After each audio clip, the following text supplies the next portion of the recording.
Hi, I'm your host, Dr. Lori, and welcome to Universally Unique, exploring the neurodiverse world of the extraordinary. This podcast fosters curiosity and understanding about neurodiversity while empowering individuals with tools for acceptance and inclusion in classrooms, the workplace, and communities. Featuring shared stories of neurodiverse life experiences, it sheds light on navigating a world not designed for diversity. Universally Unique starts now.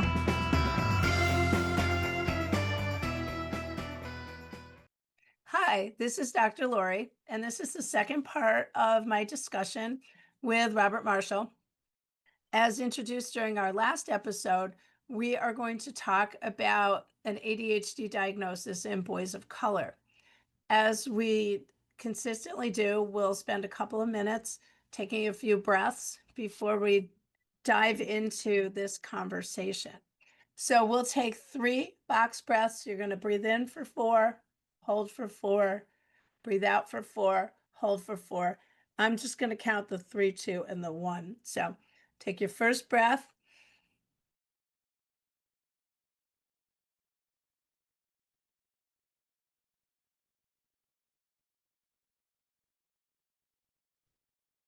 Second breath.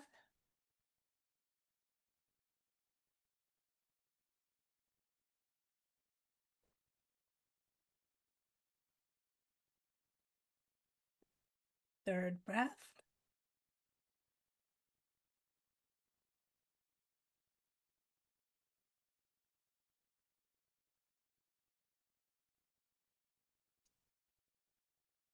Hopefully everyone feels relaxed. As some of you may be aware, the numbers of individuals who are getting diagnosed with ADHD has gone up over the course of the past several years. Currently, at this point, it's about 11.5% of all school-age children actually have this diagnosis. It is primarily a diagnosis that seems to happen more with boys. About 13% of that group are boys, and about 4.2% of that group are females. And that's not necessarily because females don't have ADHD. They tend to have symptomology that is a little less overt, a little less obvious to teachers. Oftentimes, girls have a more inattentive type of ADHD, where teachers and other people around them perceive them to be daydreamers, and that she just gets caught up in social things, and she's so, she's not paying attention. And boys have a tendency to have more outward motor symptomology, which kind of forces people to pay more attention. Robert and I are going to talk primarily about how this plays out in boys of color, because they tend to be a group that is either misdiagnosed or misinterpreted. Not so much that they're not getting the diagnosis, but oftentimes the adults, whether they be teachers or older adults, have a tendency to see Black boys with ADHD as being problematic, because they're a disruption. They're causing a problem in my class. I don't understand why they can't listen. I asked them to stop doing that, and they're still doing it. And unfortunately, if it had been a child who is not a child of color, the teacher may have perceived that somewhat differently. So that is kind of one of the big issues. So Robert, I would like to ask kind of for your input on that, having been somebody who actually was diagnosed later in life and may have been completely overlooked, partially because you weren't a problem in class, but and maybe perhaps because you are a person of color. Yeah, thank you. I found it really interesting, especially when we prepped to talk about this, is that I think, and first of all, Lord love teachers. I mean, give them all the things. As far as I'm concerned, give them all the things. They should be making the most money out of anyone right now, and I think we realize that most, especially during COVID.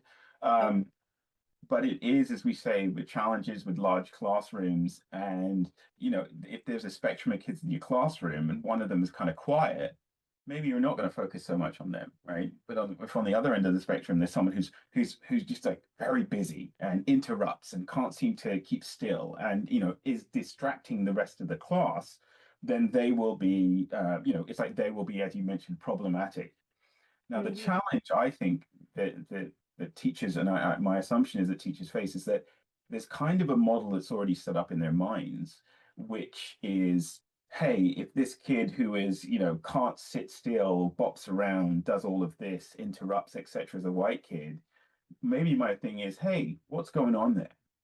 Me, Mhm. maybe I've spoken, I've done things, usual things. I've met their parents, I've spoken to them, they're all good. It's a good family. Great. I don't understand it. Why then are they so distracted or annoyed or focused?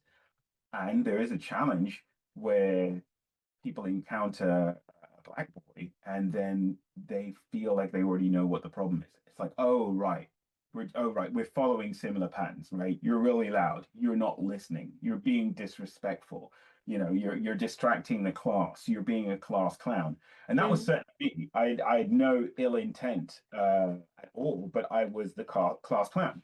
I was high functioning, so I was absorbing what I was being told as I was being told it. I was whizzing through the work I had to do, far correctly or incorrectly, and then because I couldn't get up and walk around, or because I couldn't leave the room, then I would just sort of turn to the person next to me and start a conversation, or start Yep. being jokes and being a joker. And so it really is that I think that is interesting, is to challenge the model that we have as what is a good kid, Yep. right? Because are you a good kid with ADHD, or are you a bad kid, right? Oh, and then we find out that you have ADHD. Yeah. And I Um, think we've got to do a lot more work on that. yeah. As a former preparer of teachers and administrators, I would say to my graduate students quite often, if you had a kid who academically was doing really, really well, but was your class clown, they're making their own fun because you're not challenging them enough. Right. And if it on top of that, you had a kid who had ADHD who wasn't being challenged enough, they have a lot of clever and creative ways to keep themselves amused. Unfortunately, sometimes at the expense of your lesson, which is to me is always is not it's not the child, it's what's going on. One of my mentors always said, somebody's not learning not because they can't learn, but because you haven't found the right way to teach them. So if you don't have the right teaching approach for that child, then they are going to have some issues. And I think if they're doing well academically, we have a tendency to overlook them. Oh, Yeah, they're yeah, fine. There's nothing wrong. yeah, And you had mentioned in our previous episode that you had a single mom. yeah, So if you had been the kid who was, much more physical and maybe getting yourself into a fight on the playground or whatever, I have a really bad feeling that the first response somebody would have had was, "Oh, he doesn't have a father. right. It must be because it's just his mother and him." Yeah, And you know what? No. I mean, and single moms are amazing. So there's or oh, that kid, they don't live in the best part of town. They don't right. have a lot of money. Well, you know what? Money doesn't have anything to do with any of this.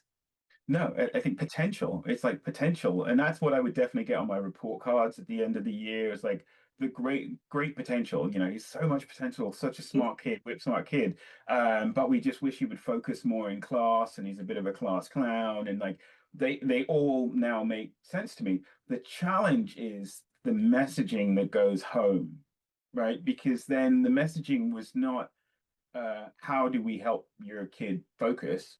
It was your child is a class clown, Mhm. right? And then you're saying that to a single mother who's working a job, she had two boys. That was not something that she was going to tolerate. Because even the wording, oh, so he's having fun. That's what he's doing. He's meant to be studying and he's having fun. Like, why is he doing that? I don't want him doing that.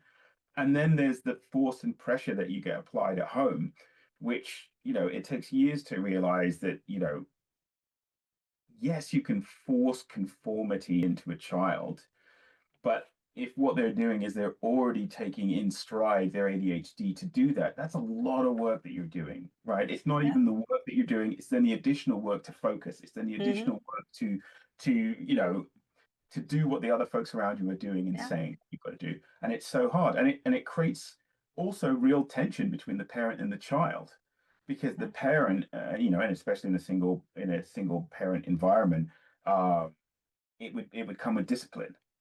And so you weren't, again, it was never about teaching me how to focus or teaching me how to take exams or teaching me that I needed a break. It was teaching me that, well, this needs to go back to your mom, and then she needs to deal with you, and then my mom, who would then deal with me, and really then leaves you alone in the Yeah. room Yeah. dealing it with yourself, which is how we get a lot of grown-ups today that don't have enough emotional regulation and don't know how to deal with big and don't know how to deal with priorities and pressure, Hmm. um, because there hasn't been that time of going, hey, do you need help with focus? Yeah. Such Yeah. a simple question. It's like, well, it's like, can you focus? And if you can't, how How can we can I help? help you? Yeah. And I'm sure at some point she felt judged and she felt, maybe a certain sense of guilt or shame. I don't know why he keeps doing that. I don't, that's who he is, but I'll try to get him to stop. Right. Um, yeah. And a number of the autistic folks that I've spoken to have said things like, I spent so much energy in those situations masking and trying to pretend to be able to do what it was that everybody else was doing, that I was exhausted. It was so hard to keep that going. And I wish there was, we've grown up with the idea of Mensa and mental testing and Mhm. IQ testing and EQ testing, and I really wish we could come up with some way of like quantifying potential and seeing the gap. It's like this kid has the potential to be an A student, but is a B student or a C student, right? That is a problem to own and solve. Yeah. They are not a problem kid. And I think that even that adoption of the question, from the get-go, can be about, see a great difference in that child and how they grow, Yeah. right?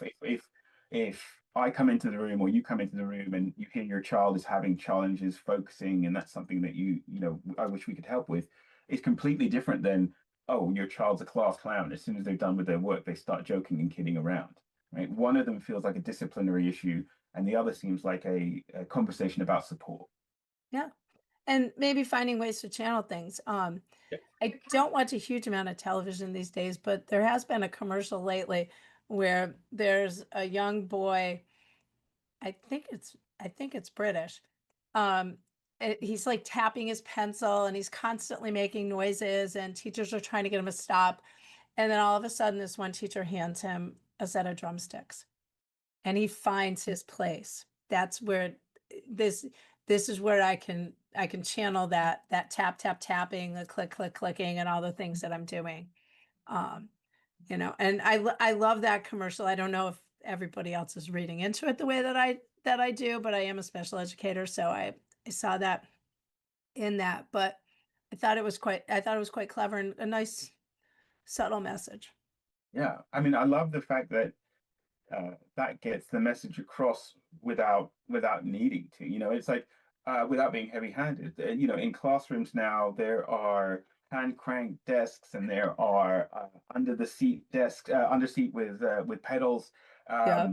which to some might sound crazy, but if you have a kid who's sitting there for an hour and is just getting on with work, then it's like, okay, this is working. Right. I Yep. really hate that idea of like, well, why do we have to make accommodations?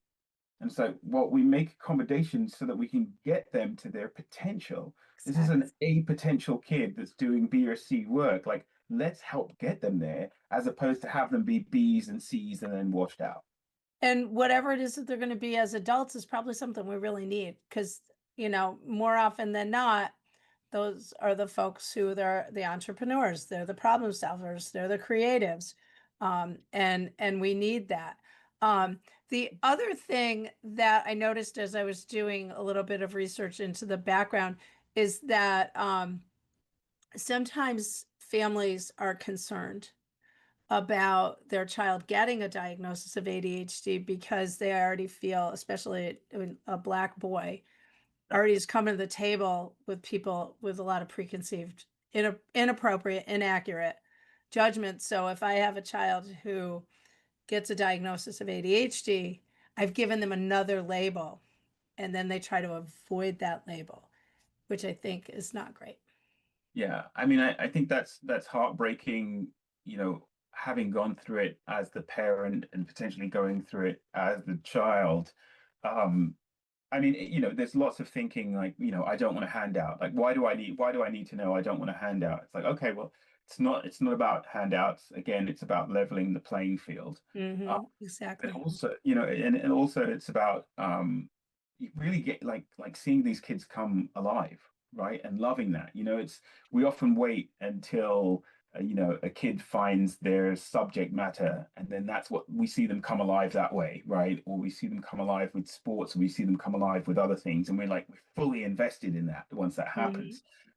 I think there's also a flip side of that where those who aren't interested in school, like maybe there's a reason, and maybe we should be looking into that, and maybe we should be having those conversations. I mean, I almost feel like we should. It's interesting. We should all be tested for ADHD at a certain age, because then we eliminate this idea that like, oh, there's a smaller percent of the population that is this thing or not. It's like, well, to be honest, at this point, I would put my hand up and say we don't know. We have no idea, right? Yeah. There are so many. I even went to a great therapist, and they were a great therapist, a person of color, who said, so many kids are diagnosed with ADHD, or we talk about ADHD, but what I need to do is run them.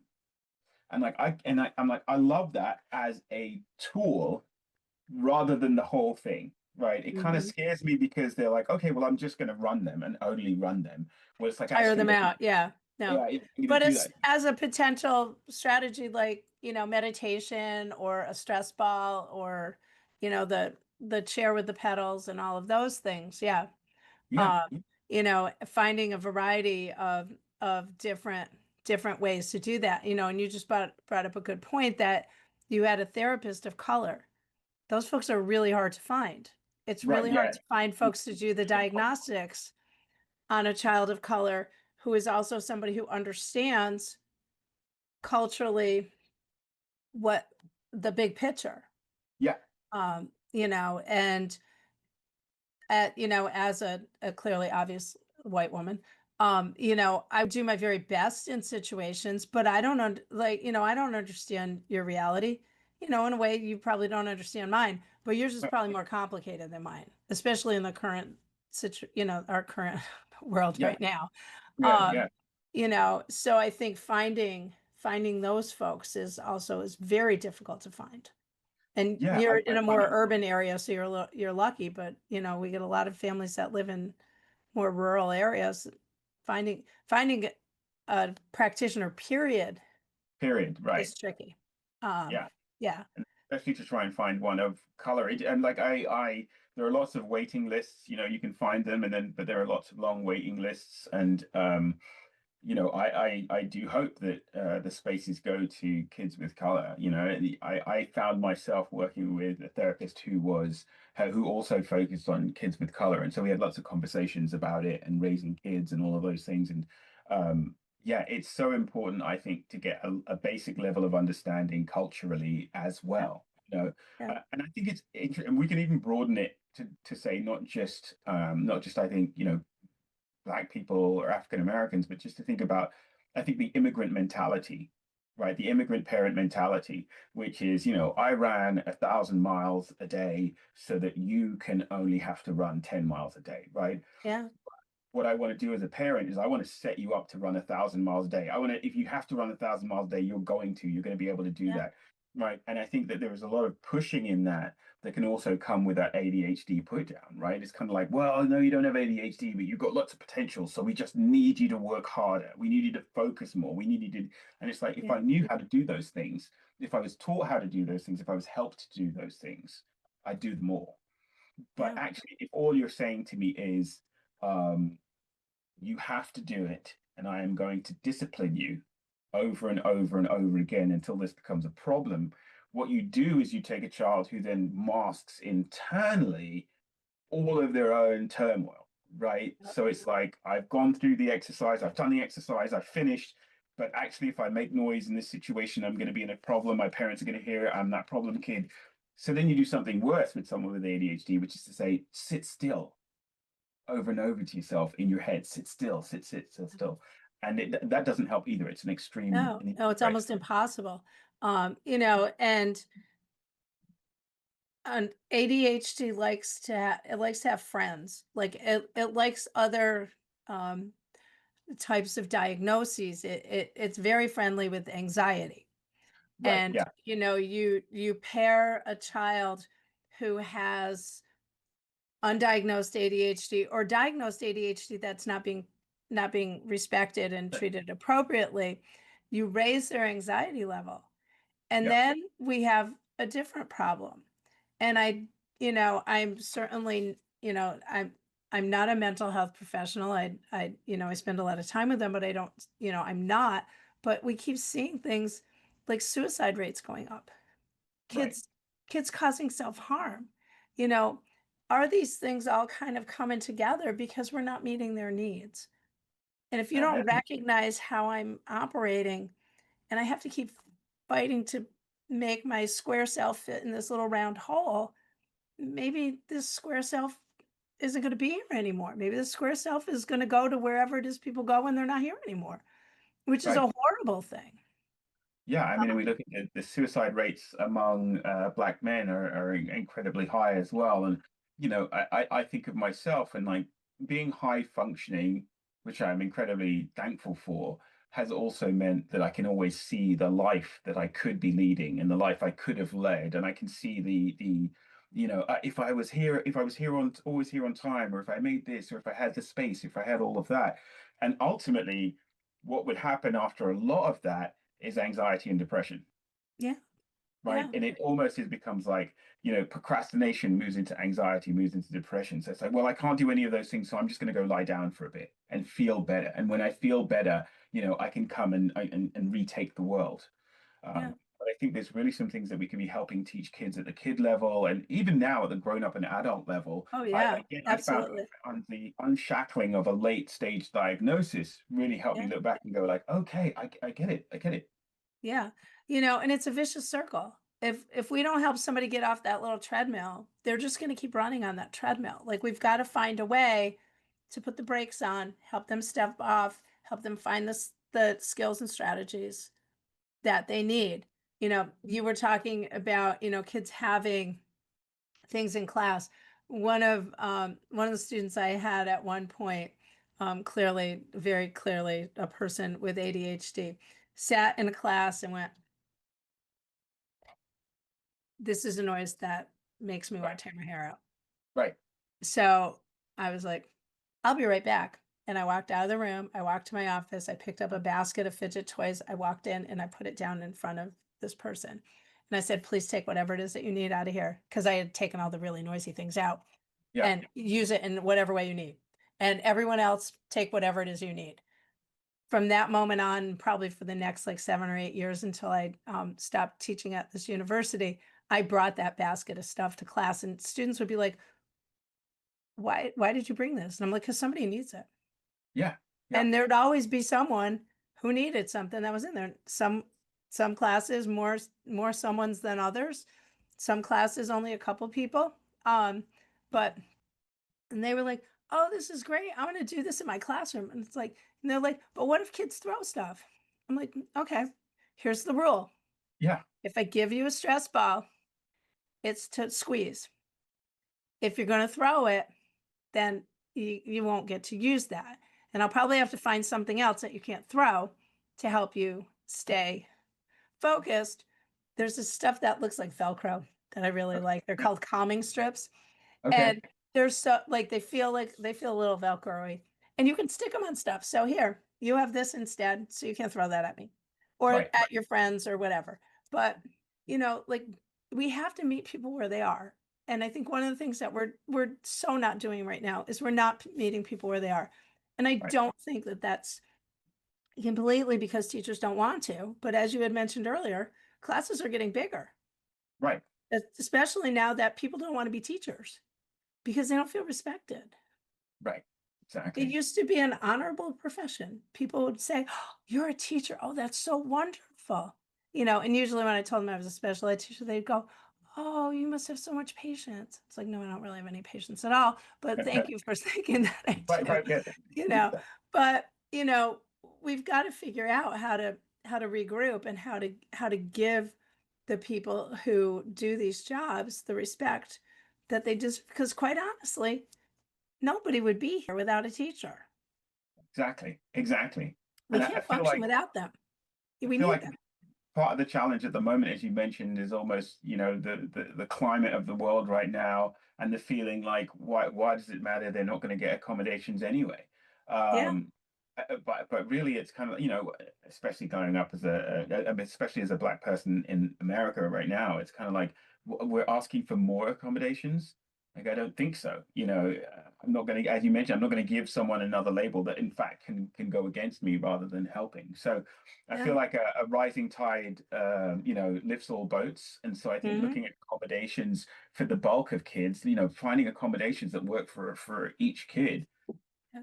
would be fantastic. Well, and more often than not, as an educator, what I found is what I might have done for you is really useful for about 6 or 7 other people in the classroom. And I Exactly. would Yeah. just offer that to everybody, and if you need it, you take it. If you don't need it, you don't take it. And, it's not necessary. Everyone's like, "Oh, it's so much extra work," but it kind of depends on how you want to look at it. The other thing that is a challenge, and we only have a few minutes left, so I'm Yep. probably opening up a dialogue on something that can be really complicated, is medication. And finding the time that when is the right time to say that medication needs to be part of the process. It's like, I think, and for me, you have to eliminate that you've tried a bunch of other things first, because medication, however powerful it is also powerful in a different way. But, helping parents understand that sometimes your kid does need medication. If your kid was diabetic, you would give them insulin. That's the thing. It's like, why is an invisible diagnosis, right, so hard? It's like, well, because it's invisible. Yeah. But I find it really challenging, the idea of medicine, and especially with the fact that it takes a while to get medicine right. So you Yep. have to have that patience, and you have to have that the wherewithal to say, hey, this isn't going right for my kid. Not stop forever, but we Yeah. need to adjust our Or maybe meds. stop that one and try something else. That, I mean, Exactly. and I say that to parents all the time, is sometimes the first one that you try isn't going to be the right one for your kid. Yeah. Because there's not a measurement. There's not a way to measure it. So, Listen, but I'm the last thing I anticipating would that say, we could probably continue this conversation like our first conversation for an extended period of time. And yeah, perhaps we probably should do this at some point in time in the future. But for now, Robert, I'm very grateful for the hour that you've basically spent with me doing these 2 episodes. And I anticipate that we will find some ways to continue to share some information with this community in the future. So thank you, folks, for listening. Thank you, Robert, for coming thank you. to hang out with us this afternoon. Okay.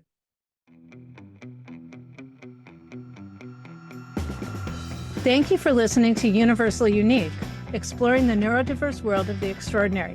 Join me, Dr. Lori, on Transformation Talk Radio every second and fourth Monday at 11:30 Pacific Time as we continue to explore navigating a world not designed for diversity.